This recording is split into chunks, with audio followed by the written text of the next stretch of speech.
Shalom and welcome to this episode of Ask Aviel. My name is Aviel. You can ask me questions so that we can share, learn and grow together. Today, I would like to talk about windows. A window is a framework built into a wall or roof to admit light, provide a view or allow ventilation. Windows are capable of being opened and they allow vision. Quite a number of people in the scriptures look through a window, all for different reasons. Let's take a journey and look out the window with them. In our first example, scripture tells us that 40 days after the global flood started, Noah opened the window of the ark that he had made. He sent out a raven, and it kept going back and forth until the waters were drying up from the land. Then he sent out a dove from the very same window to see whether the waters had receded from the surface of the ground. But the dove did not find a resting place for the sole of her foot. She returned to him in the ark, because water covered the surface of the whole land. He stretched out his hand, and he took her, and brought her to him in the ark.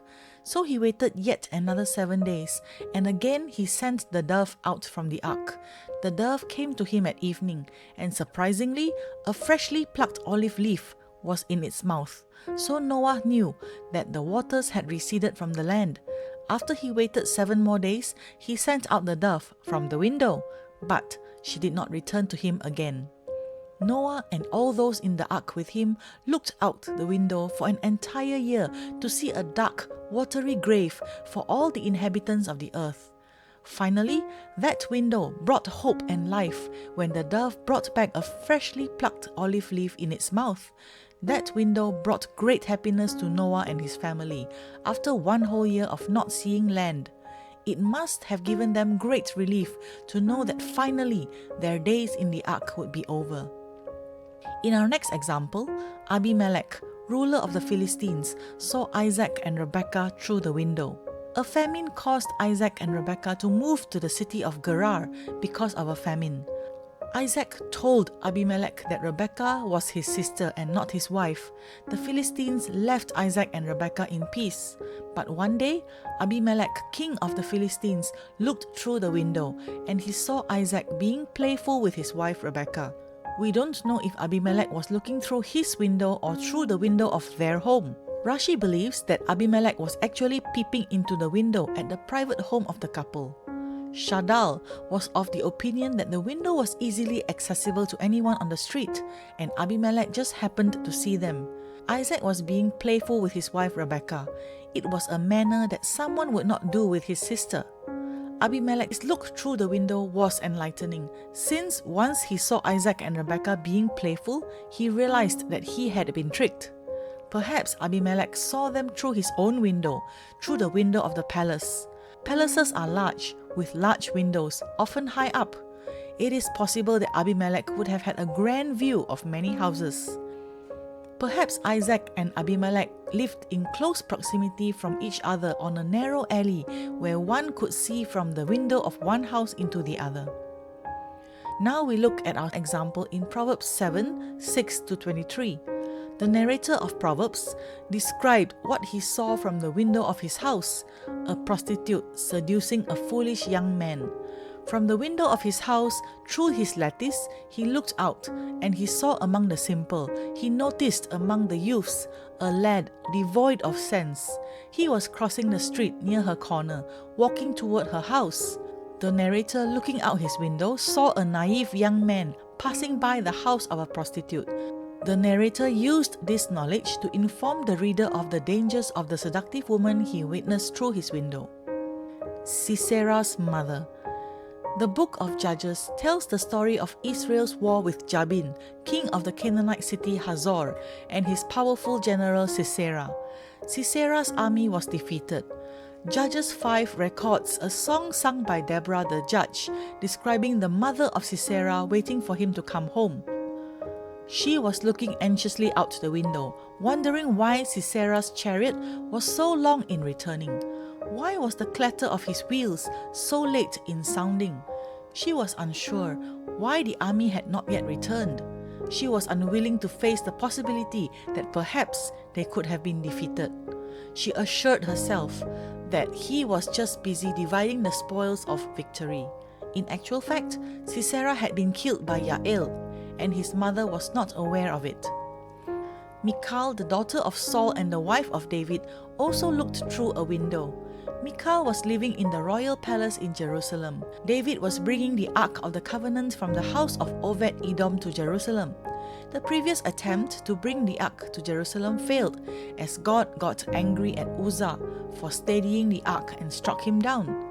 David was experiencing much joy at the occasion. Michal, however, saw the matter differently.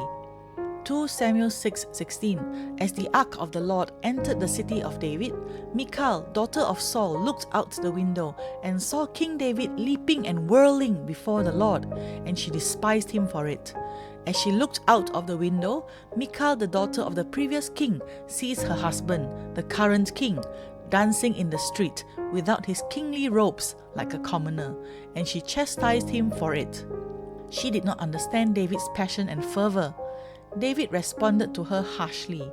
The story ends reporting that Michal died childless, perhaps implying that there was a termination of their union. In the next example, we see Jezebel, the Phoenician wife of King Ahab and the queen mother of King Joram. Jehu, the king's general, assassinated him and entered the city where Queen Jezebel was also staying. 2 Kings 9:30. When Jezebel heard of it, she painted her eyes with kohl and dressed her hair, and she looked out of the window. Jezebel saw what was happening. She beautified herself and looked out the window. Jehu was the new anointed king. Jehu then ordered for Jezebel to be thrown out the window. She was trampled by horses, and her body was eaten by dogs. In the following example, Joshua sent 2 spies to the city of Jericho. The spies hid in the roof of the house of Rahab the prostitute. Rahab agreed to save them. The 2 spies made a promise that she and her family would not be harmed when Israel attacked Jericho. Rahab lived in a house inside the city wall, and she had a window to the outside. Joshua 2:15. She let them down by a rope through the window, for her dwelling was within the city wall where she lived. Rahab used her window, tying a scarlet cord to it, and she saved herself and her family.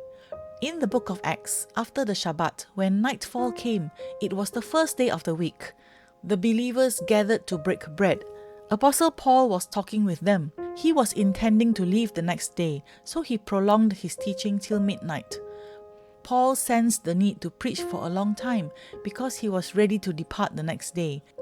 He knew he might never see these particular believers again.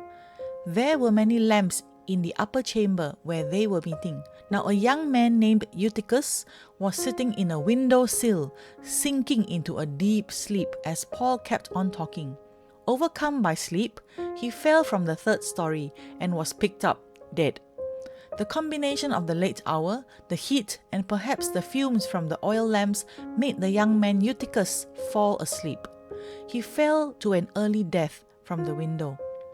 But Paul went down, fell on him, and threw his arms around him. He said, "Don't be upset, for his life is within him." Paul had the gift of faith from God. He sensed that God would raise this boy from the dead, and God did. After he went back up and broke the bread and ate, he talked with them for a long while until daybreak, and then left. So they took the boy away alive, greatly relieved. In Malachi chapter 3, the scripture asks, "Will a man rob God?" The people of Israel were withholding their tithes and offerings from the temple, the house of God. Everything Israel had belonged to God.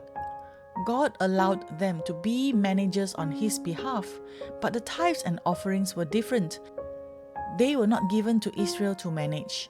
They belonged to what the Lord called His house, the house of the Lord, the temple. God wanted Israel to be generous to the house of God. Because God's people Israel did not give generously as He commanded, God did not bless them materially or spiritually. After everything God did for Israel, they did not bring all the tithes to Him. They fell short in giving God everything that He asked for. Tithing was practiced and honored by God long before the law of Moses. The purpose of the tithe was primarily to support the priests who ministered before the Lord. When Israel did not bring their tithes, the priests and the tribe of Levi, who had no land inheritance of their own, were not properly supported, and there was no food for them in the house of the Lord. The tithe in Israel was also to be used to help the poor, and once every 3 years, some of it was put aside for that purpose. God promised that when His people Israel gave generously as He told them to, He would bless them both with provision and protection. God promised that He would open for Israel the windows of heaven and pour out for them such blessing that there would not be room enough to receive it. God would rebuke the devourer for their sakes. The scriptures refer to the windows of heaven, Arubot Hashamayim.